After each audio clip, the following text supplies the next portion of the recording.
winding resistance and leakage flux। जैसा हमने पहले लिस्ट आउट किया था आइडियल ट्रांसफार्मर का प्रॉपर्टीज लिस्ट आउट की थी कि नो कोर लॉस, ठीक है। फिर उसके बाद कहा था no winding resistance, no leakage flux, तो हमने कोर लॉस कंसीडर कर लिया on load condition. Now effect of winding resistance and leakage flux. So earlier हम क्या कंसीडर कर रहे थे? हम ये कंसीडर कर रहे थे कि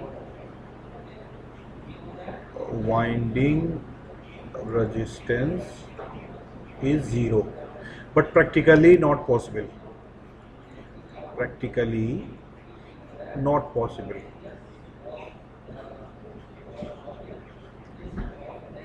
not possible, ठीक है। किसी भी दुनिया में कोई भी ऐसा वायर नहीं है जिसका रजिस्टिविटी 0 हो, क्योंकि रजिस्टिविटी 0 होगी तभी रेजिस्टेंस 0 होगा। तो प्रैक्टिकली कुछ ना कुछ रेजिस्टेंस किसी भी कंडक्टर का जरूर होता है, ठीक है। तो उसको हम कंसीडर करेंगे। सो क्या होगा जब वाइंडिंग रेजिस्टेंस नॉन जीरो होगा? तो क्या होगा जब किसी भी वायर में करंट बहेगी, किसी भी वायर में करंट बहेगी और उसका रेजिस्टेंस R है, तो उसके दो इफेक्ट होंगे। एक तो इफेक्ट होगा IR, मतलब वोल्टेज ड्रॉप होगा, वोल्टेज ड्रॉप इफेक्ट होगा, और दूसरा I square of R, heat produce करेगा। बात समझ में? ठीक है। सो हमारा जो इक्विवेलेंट सर्किट होगा वो क्या होगा? अगर R1, अगर let's say R1 and R2 are the primary और सेकेंडरी वाइंडिंग रेजिस्टेंस,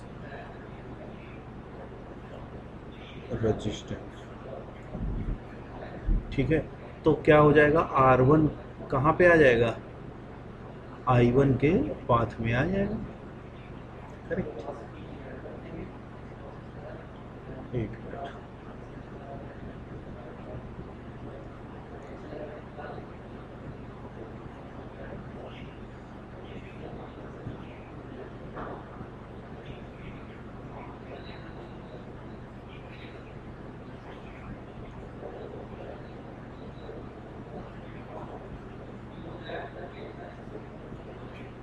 ठीक है। ये हो गया तुम्हारा V1, ये हो गया -E1, this is RC, this is XM, IM, IC, this is I0, I1S। और सेकेंडरी का बना दें, सेकेंडरी में भी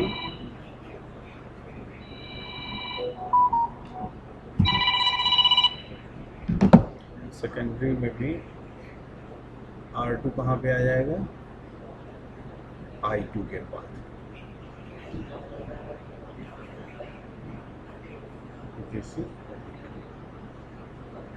सो अभी तक हम क्या कंसीडर कर रहे थे? अभी तक हम कह रहे थे कि -E1 is equal to V1, but अब इसमें से क्या होगा?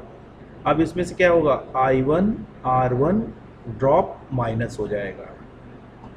पहले तो हम जो कह रहे थे, जो इंड्यूस्ड ईएमएफ था E1, वो मैग्नीट्यूड में V1 के बराबर होगा, लेकिन अब बिकॉज ऑफ वाइंडिंग रेजिस्टेंस, जो थ्रू वाइंडिंग जो ड्रॉप होगा वो उसमें से माइनस हो जाएगा। मतलब अब E1 जो है कम होगा V1 से। कितना कम होगा? जितना ड्रॉप हो रहा होगा। सिमिलरली सेकेंडरी भी मॉडिफाई हो जाएगी। अभी तक हम ये कह रहे थे V2 ही E2 है, अब क्या है? E2 में से ये ड्रॉप I2 R2 माइनस हो जाएगा। तो ये बात समझ में आई? Effect of winding resistance. Correct.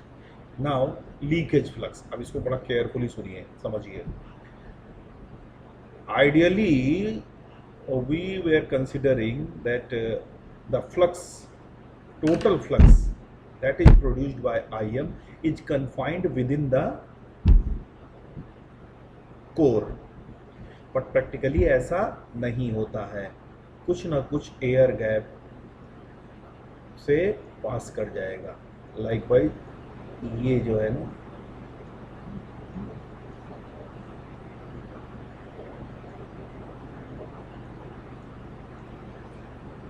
Obviously link होगा बट कुछ ना कुछ लीक कर जाएगा, लीकेज फ्लक्स, जिसको हम बोलते हैं क्या, लीकेज फ्लक्स।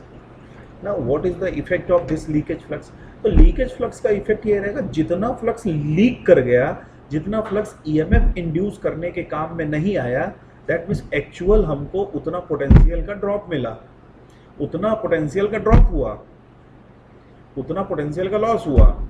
जो फ्लक्स एयर गैप में लीक कर गया और जो प्राइमरी और सेकेंडरी के साथ लिंक नहीं है, तो क्या होगा, that much amount of induced EMF नहीं होगा जितना कि आइडियली हम कंसीडर कर रहे थे। Is that clear? ठीक है, तो लेट से, तो इफेक्ट ऑफ लीकेज फ्लक्स क्या है? लीकेज फ्लक्स का इफेक्ट क्या है? इफेक्ट ऑफ लीकेज फ्लक्स है वोल्टेज ड्रॉप, वोल्टेज ड्रॉप, ठीक है ना। बस केवल यही इफेक्ट है, कोई हीटिंग नहीं होगा। तो इस वोल्टेज ड्रॉप को हम कैसे शो करेंगे? इस वोल्टेज ड्रॉप को हम कैसे शो करेंगे? रेजिस्टेंस से शो करें। अगर हम इसको मॉडलिंग करें रेजिस्टेंस से शो करेंगे, तो रेजिस्टेंस फिर हीटिंग इफेक्ट भी देगा, जो कि है नहीं लीकेज फ्लक्स में। तो इस वोल्टेज ड्रॉप को हम शो करने के लिए क्या करेंगे? इंडक्टर यूज करेंगे, ठीक है ना। इंडक्टर के थ्रू ड्रॉप, मैग्नेटिक फ्लक्स को की मॉडलिंग जब हम करेंगे तो हम क्या उसको कैसे रिप्रेजेंट करेंगे? इंडक्टर से। तो let's say phi1 x1 and x2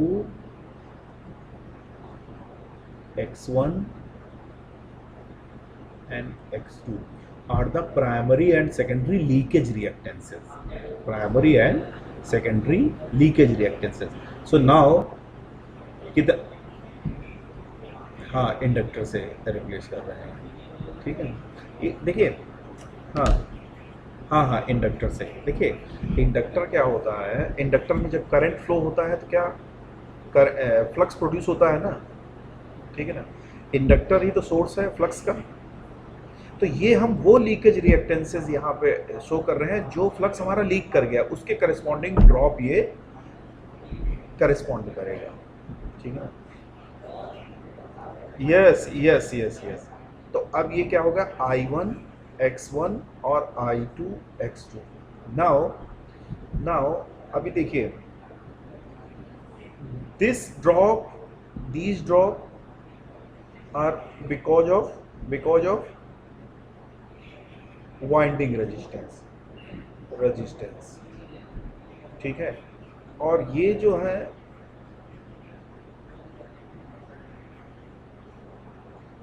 ये क्या है, बिकॉज ये जो फ्लक्स वोल्टेज की कमी आई वो बिकॉज ऑफ लीकेज फ्लक्स।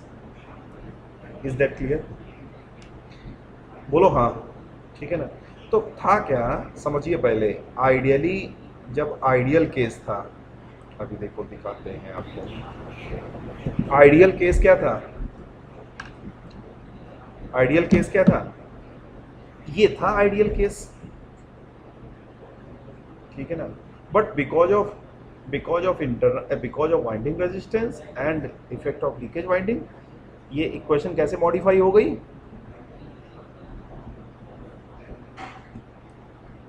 ये बात समझ में आई,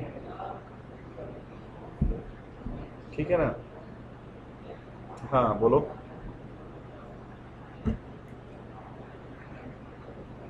यस यस।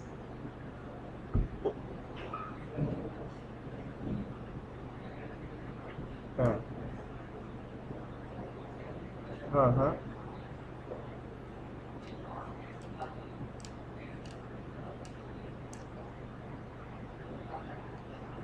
अच्छा सुनो, तो तुम्हारा क्वेश्चन ये है कि सर एयर से जब पास करेगा तो पर्टिकुलर एरिया से पास करेगा तो वो भी तो इंड्यूस करेगा, एयर में भी लीक करने पे भी तो इंड्यूस करेगा, यही तो कह रहे हो। लेकिन उसका आंसर ये है नहीं।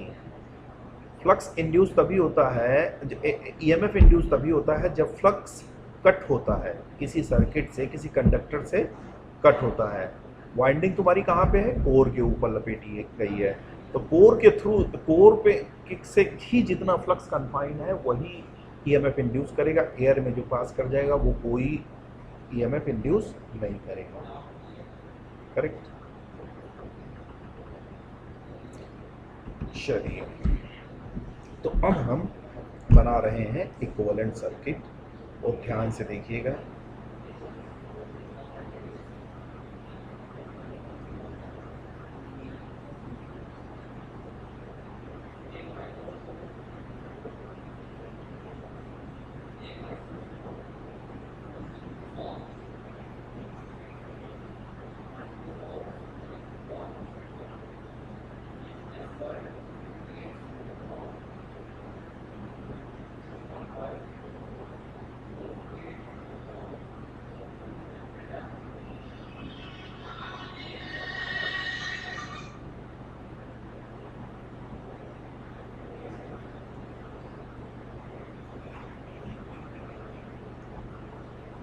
तो ये हो गया, तो V1 हमने अप्लाई किया, करंट फ्लो रही I1, these are R1, X1, RC, XM, IM, IC, I0, I1 dash minus E1, E2, I2, R2, X2, V2. This is the equivalent circuit of practical transformer. और equation क्या लिखी जाएंगी, basically जो equation हम लिख रहे हैं these are KVL equation of primary and secondary. इसकी केवीएल इक्वेशन लिखोगे तो क्या लिखोगे, क्या लिखोगे भाई, V1 में से क्या क्या माइनस हो रहा, V1 में से माइनस हो रहा है क्या, I1, R1, yes I1, X1, वही क्या है, दैट इज माइनस E1। सो ये हम लिख रहे हैं, ठीक है। और सेकेंडरी में क्या लिखेंगे, V2 क्या है, E2 में से माइनस हुआ I2, R2 और I2, X2, ठीक है। तो ये है तुम्हारा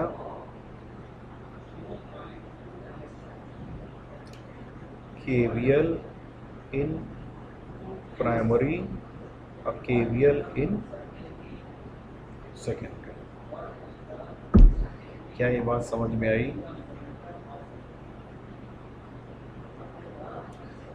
अब तो यहाँ तक कोई डाउट, आगे चले,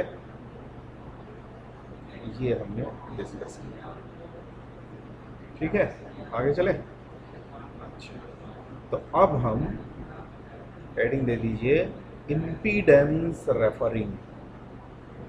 सिंप्लीफाई करने के लिए इक्विवेलेंट सर्किट को, कैलकुलेशंस को सिंप्लीफाई करने के लिए हम रेफरिंग करते हैं, इम्पीडेंस रेफरिंग। तो इम्पीडेंस रेफरिंग बहुत ज़्यादा हम डिटेल्ड डिस्कस नहीं करने वाले हैं। इम्पीडेंस रेफरिंग बस हम उतना बताएंगे जिससे आप अपना न्यूमेरिकल सॉल्व कर सकें, और एफिशिएंसी आगे जो बताने वाले हैं उसमें जो यूज है उसको समझ सकें और एफिशिएंसी के क्वेश्चन सॉल्व कर सकें। तो इम्पीडेंस रेफरिंग, क्या इसका मतलब क्या होगा? इसमें हम क्या करते हैं, इम्पीडेंस मतलब रेजिस्टेंस प्राइमरी से उठा के सेकेंडरी में लगा देते हैं, रेजिस्टेंस रिएक्टेंस जो भी कुछ भी उठा के सेकेंडरी में लगा देते हैं, या सेकेंडरी से उठा के प्राइमरी में। लेकिन ये हम अपनी मर्जी से नहीं लगाते हैं, कहीं भी उसका इक्विवेलेंसी वायलेट ना हो।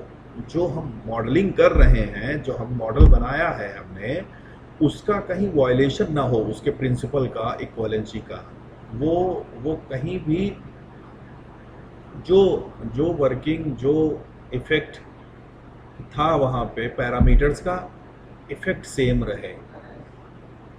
ठीक है ना, तो इसको बोलते हैं इम्पीडेंस रेफरिंग। तो देखो ये समझ में आएगी, आपको थोड़ा मैं बताता हूँ। जैसे जैसे आप समझिए, जैसे प्राइमरी में ये रेजिस्टेंस है, ये R1 है, हम केवल जस्ट इस R1 की बात करते हैं, इस R1 के थ्रू हम समझाते हैं, और सेकेंडरी में जो है R2 है। ये बात समझ में आई? इसमें बह रही है I1 करंट, और इसमें बह रही है I2 करंट, करेक्ट? इसमें बह रही है I1 करंट और I2 करंट, ठीक है? तो अब देखिए,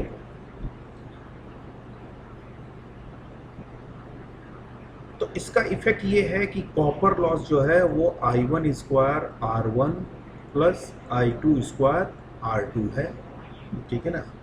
I स्क्वायर R होगा। अगर मान लो थोड़ा सा हम इसमें I1 स्क्वायर कॉमन ले लिया, तो R1 plus I2 upon I1 R2, that is I1 square R1 plus I1 स्क्वायर R2 अपॉन K स्क्वायर। ये बात समझ में आई? तो इसमें मैं तुमको ये बताना चाहता हूँ, देखिए इससे ये जो हमने 3 लाइंस लिखी हैं, इससे हम ये कंक्लूड कर सकते हैं, hence I2 square R2 is equal to I1 स्क्वायर R2 अपॉन K स्क्वायर। बोलो, समझ में आई बात? बोलो भाई। अरे ऐसे देख लो, देखिए, सुनो सुनो, K स्क्वायर, अरे K स्क्वायर ट्रांसफॉर्मेशन रेशियो भाई। K स्क्वायर क्या है तुम्हारा? Transformation ratio. लिख लो इसको, K is what? I1 upon I2, ठीक है? हाँ, तो देखिए यहाँ पे आप देख सकते हैं, ये जो टर्म है, ये टर्म इसके बराबर है। बोलो हाँ। ये जो येलो में हमने कर रखा है, ये इसके बराबर है, तो ये इसके बराबर, और ये टर्म जो तुम देख रहे हो ये एग्जैक्टली सेम है, ये जो हमने इन सर्किल कर दिया है। तो जाहिर सी बात हो गई कि ये इसके बराबर होगा। तो हम इसको क्या रिजल्ट निकालेंगे, इसको हम, इसका मतलब ये हुआ कि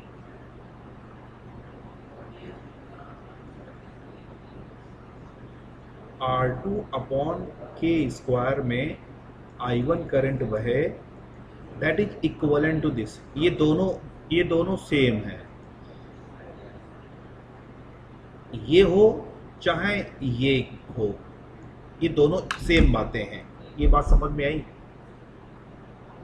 यही तो मतलब R2 में I2 करंट फ्लो हो, सेम हीट प्रोड्यूस करेगा कि R2 अपॉन K स्क्वायर में I1 current flow, correct? So that means अगर हम ट्रांसफॉर्मर में ये जो R2 है, इसको उठा के R2 upon K square primary में डाल दें, जिसमें कि I1 फ्लो हो रहा है, तो कोई भी इक्वलेंसी वायलेट नहीं होगी। क्या ये बात समझ में आई? अगर हम इसको, तो हम देखिए, हमने ऐसा नहीं कि R2 को उठा के प्राइमरी में डाल दिया, हमने उसमें मॉडिफिकेशन किया कि इक्वलेंसी वायलेट ना हो। जो R2 सेकेंडरी में रह के काम कर रहा था, वही R2 upon K square primary में रह के काम करेगा। So that is known as impedance referring. So ये क्या है? ये हमने क्या बताया? Referred to primary. जब हम प्राइमरी में किसी भी इम्पीडेंस को रेफर करेंगे तो क्या करेंगे? 1 अपॉन K स्क्वायर से मल्टीप्लाई करेंगे, ठीक है? तो हम इसको क्या कहते हैं?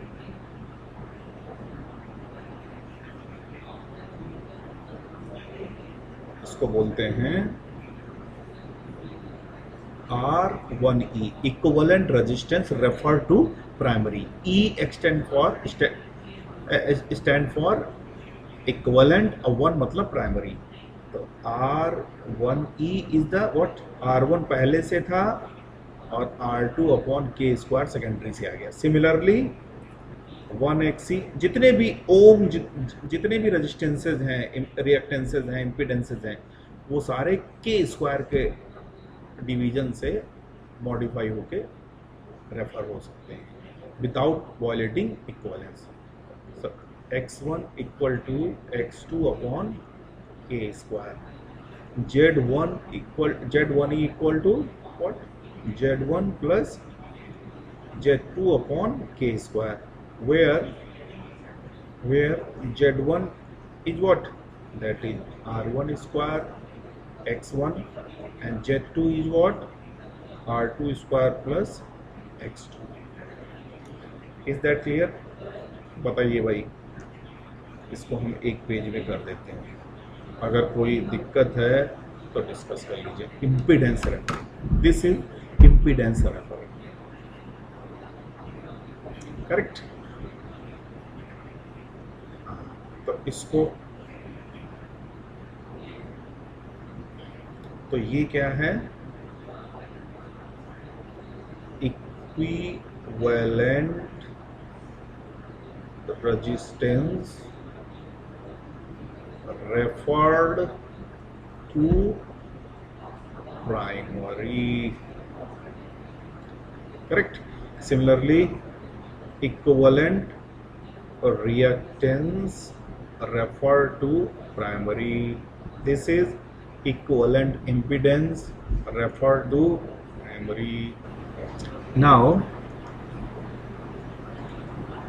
referred to secondary. तो इसमें देखते हैं जरा क्या हो. तो देखिए यहीं पे हम थोड़ा एक्सप्लेन कर देते हैं. ये जो हमने यहाँ पे बताया है, एक्सप्लेन किया है, इसी को लेके हम थोड़ा सा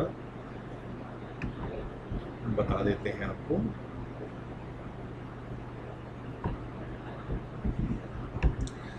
जो हमने ये कॉमन लिया है,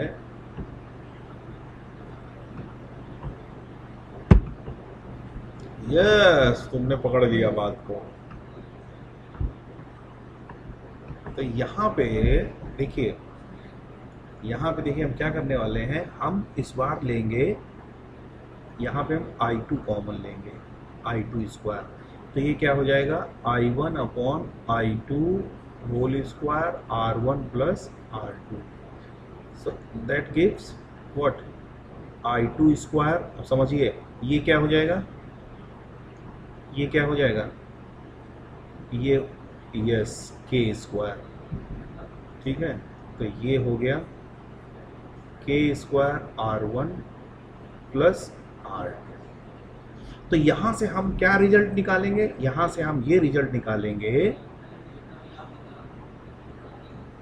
यहां से हम ये निकालेंगे रिजल्ट कि I1 square R1 is equivalent to I2 square के R1. Is that clear? मतलब अगर R1 में I1 बह रहा है, दैट इज इक्वलेंट टू कि के स्क्वायर R1 में I2 बहे. तो मतलब R1 को प्राइमरी में लगाएं या के स्क्वायर R1 को हम सेकेंडरी में लगा दें, तो हमारी इक्वलेंसी वॉयलेट नहीं होगी. बात समझ में आई? तो यहाँ पे 2E R2E क्या होगा, के स्क्वायर तो प्राइमरी से आ गया और R2 वहाँ पहले से था. 2E के square x1 plus x2, Z2E के स्क्वायर Z1 प्लस Z2. क्या ये बात समझ में आई? मतलब हम क्या है, मतलब कि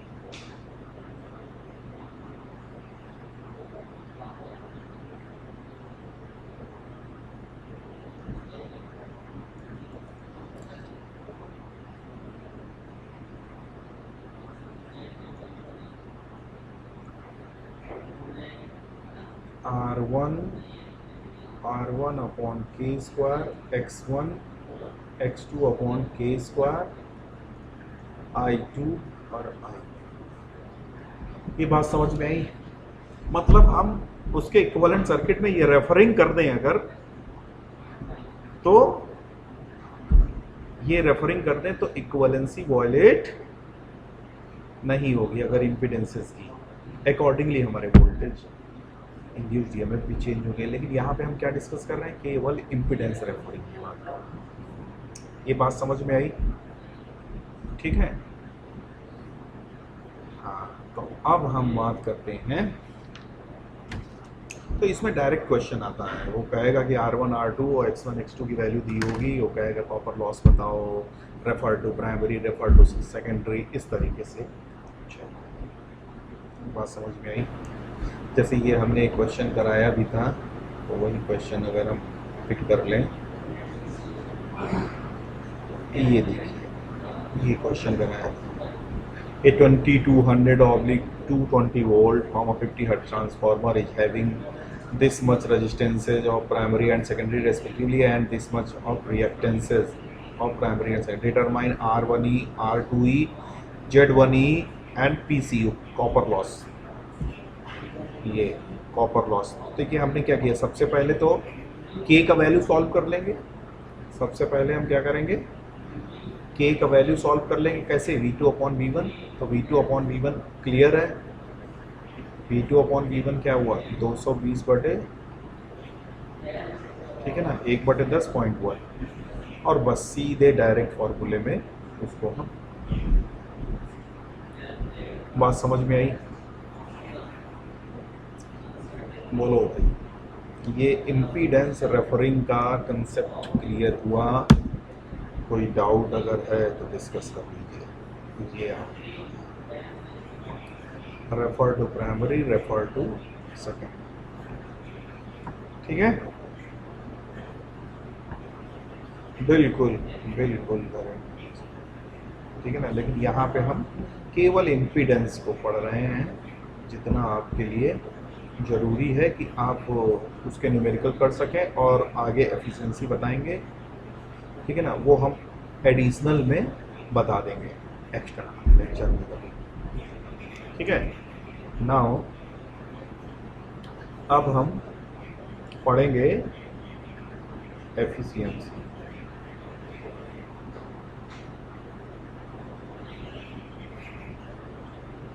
एफिशिएंसी ऑफ, एफिशिएंसी से पहले हम पढ़ेंगे लॉसेस इन ट्रांसफार्मर। एफिशिएंसी से पहले हम पढ़ेंगे losses in transformer.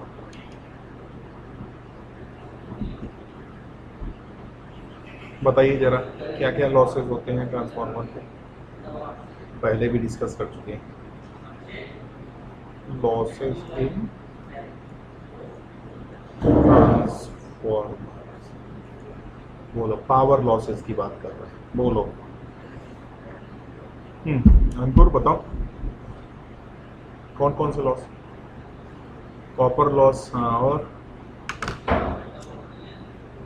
Iron loss, हाँ। नहीं, टोटल कितने टाइप के लॉस होते हैं पहले ये बताओ, कितने लॉस होते हैं?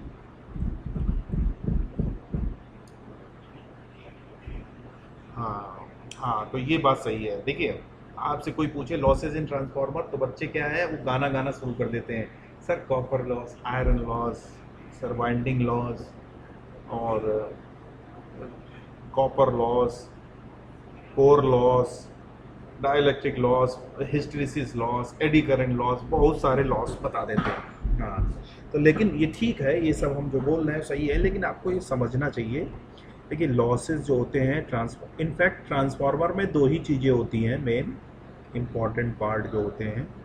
एक तो ट्रांसफार्मर के अंदर क्या होता है, एक ट्रांसफार्मर के अंदर होता है कोर, उसके अंदर क्या होता है, कोर होता है, और दूसरा क्या होता है, वाइंडिंग। दो ही चीज़ें होती हैं। तो कोर में जो लॉस होता है उसको कोर लॉस बोलते हैं, और वाइंडिंग में जो लॉस होता है उसको वाइंडिंग लॉस। इतनी बात समझ में आई? बोलो हाँ।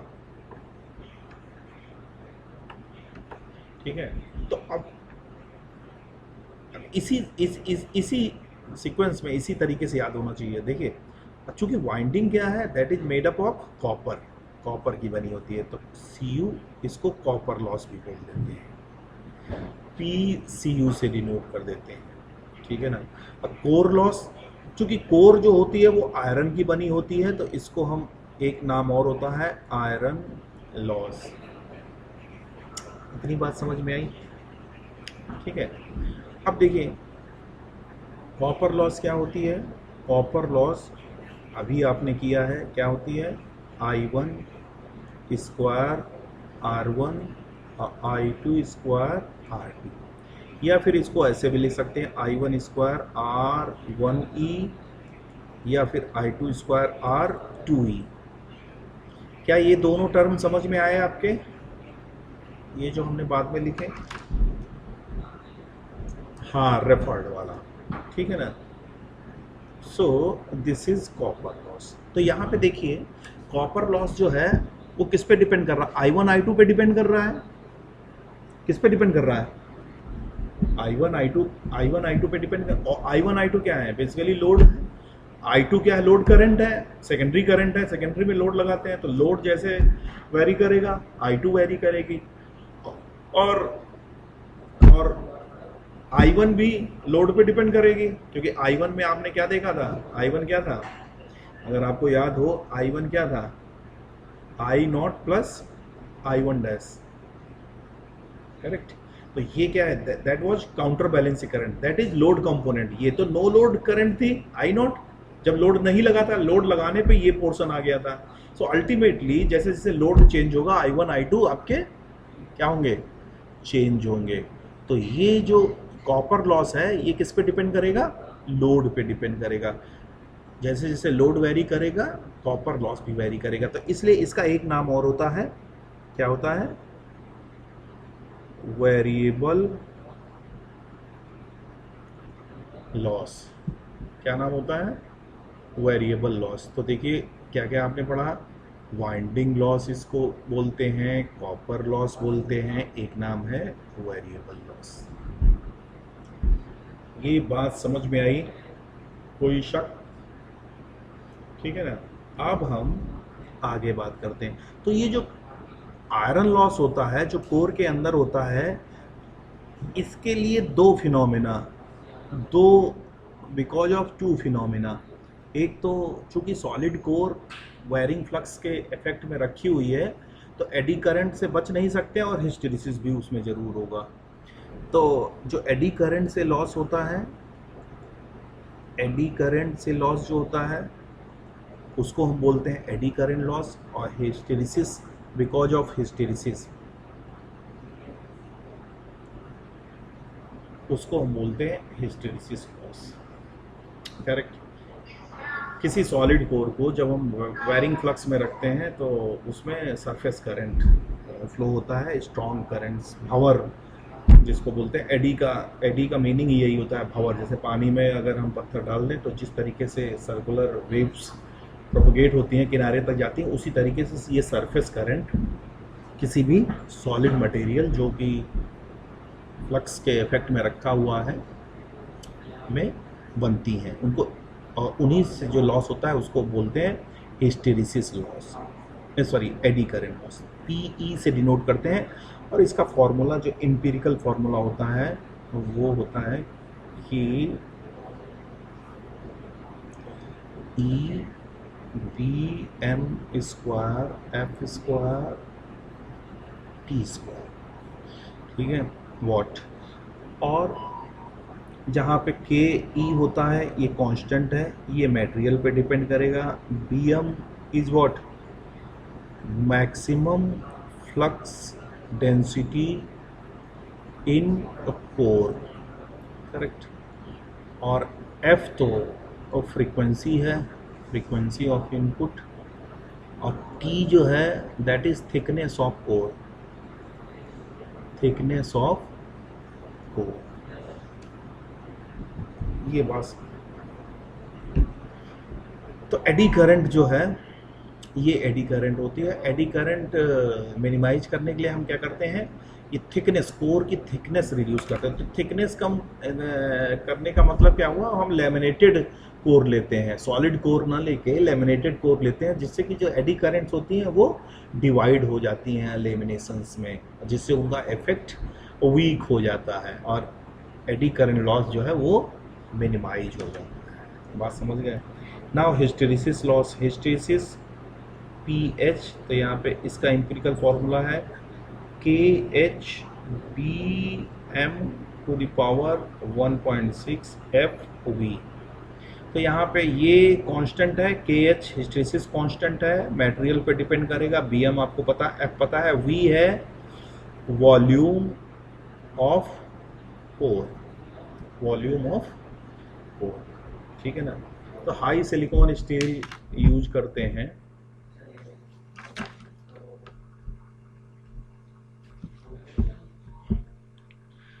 ये तो चली गई भाई लाइट ही, तो बंद हो गया होगा।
यस, पावर चला गया था भाई, सुनाई दे रहा है? ठीक है, तो ये हो गया हिस्टेरिसिस लॉस। तो हिस्टेरिसिस लॉस को मिनिमाइज करने के लिए क्या है, हाई सिलिकॉन स्टील के कोर यूज किया जाता है मटेरियल की, जिससे कि जिसका हिस्टेरिसिस कर्व अगर आपको याद हो, हिस्टेरिसिस लूप आप लोगों ने पढ़ा था, 12th में पढ़ा होगा, तो ये इस तरीके से बनता था। तो जिस मटेरियल का ये हिस्टेरिसिस लूप कम एरिया का होगा उसमें हिस्टेरिसिस लॉस कम होगी, क्योंकि इसका एरिया ही क्या होता है, दैट इज हिस्टेरिसिस लॉस। उसका हम BH कर्व ड्रॉ करके फिर हिस्टेरिसिस लूप ड्रॉ करते हैं, वहाँ से हमें हिस्टेरिसिस लॉस कैलकुलेट करते हैं कि इस मटेरियल में हिस्टेरिसिस लॉस कितना होगा अगर इस फ्रीक्वेंसी पे मैग्नेटाइज और डिमैग्नेटाइज किया गया। ठीक है, तो हम क्या करते हैं, ऐसा मटेरियल यूज करते हैं जिसका ये हिस्टेरिसिस लूप जो है वो कम एरिया का, करेक्ट। तो ये हो गया। तो यहाँ पे आपने देखा कोर लॉस आयरन लॉस, ठीक है ना। इसके कोर लॉस और आयरन लॉस के ये दो फिनोमिना हैं, एडी करंट और हिस्टेरिसिस, जिसके कारण आयरन कोर में लॉस होता है। अब देखिए यहाँ पे जब हम दोनों फॉर्मूले देख रहे हैं तो ये हमें पता चल रहा है कि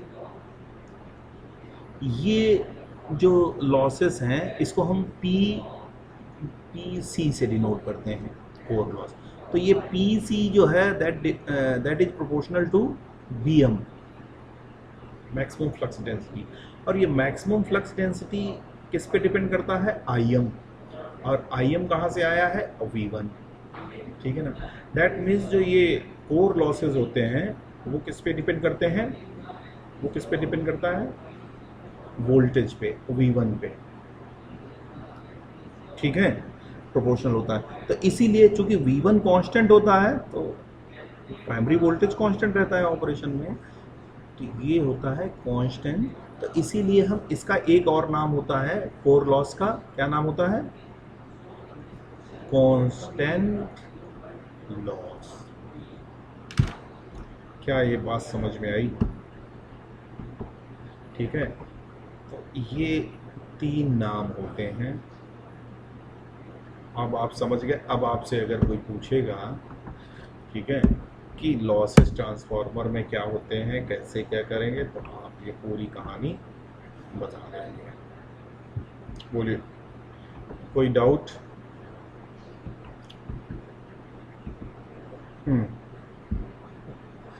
हाँ, क्वेश्चन ये है कि तुम्हारा यही क्वेश्चन है ना कि कॉपर लॉस को मिनिमाइज कैसे कर सकते हैं। हाँ, वाइंडिंग लॉस को मिनिमाइज करने का बस तरीका ये है कि कंडक्टर, हम लो रजिस्टिविटी का कंडक्टर लें। देखिए आप सब जानते हैं कॉपर एल्युमिनियम से भी कम रजिस्टिविटी होती है, एल्युमिनियम से कॉपर से कम सिल्वर की होती है, सिल्वर से कम गोल्ड की होती है। ठीक है, तो ये क्या हम करते हैं, बस लो रजिस्टिव मटेरियल यूज करते हैं, तो हम कॉपर वाइंडिंग यूज करते हैं।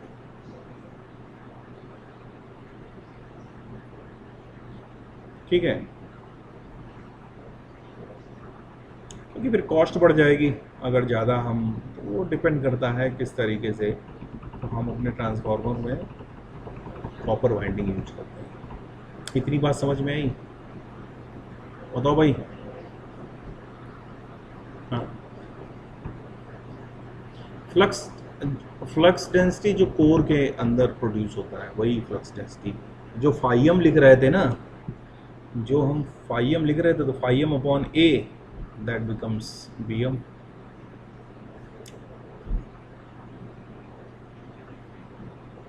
फाइम upon A cross sectional area of core, वही तो फ्लक्स डेंसिटी तो होता है। ये बी क्या होता है? हाँ, बी क्या होता है? बी क्या पढ़ा था? बी क्या पढ़ा था तुमने? बी 12वीं में क्या पढ़ा था?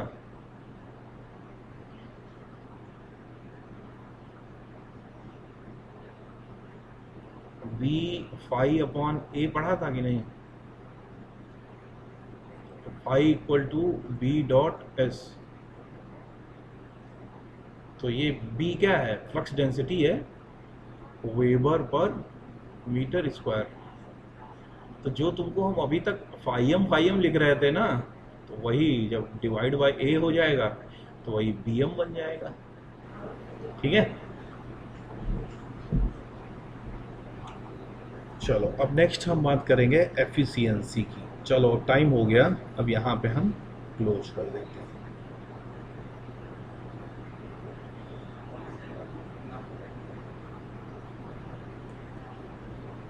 ठीक है।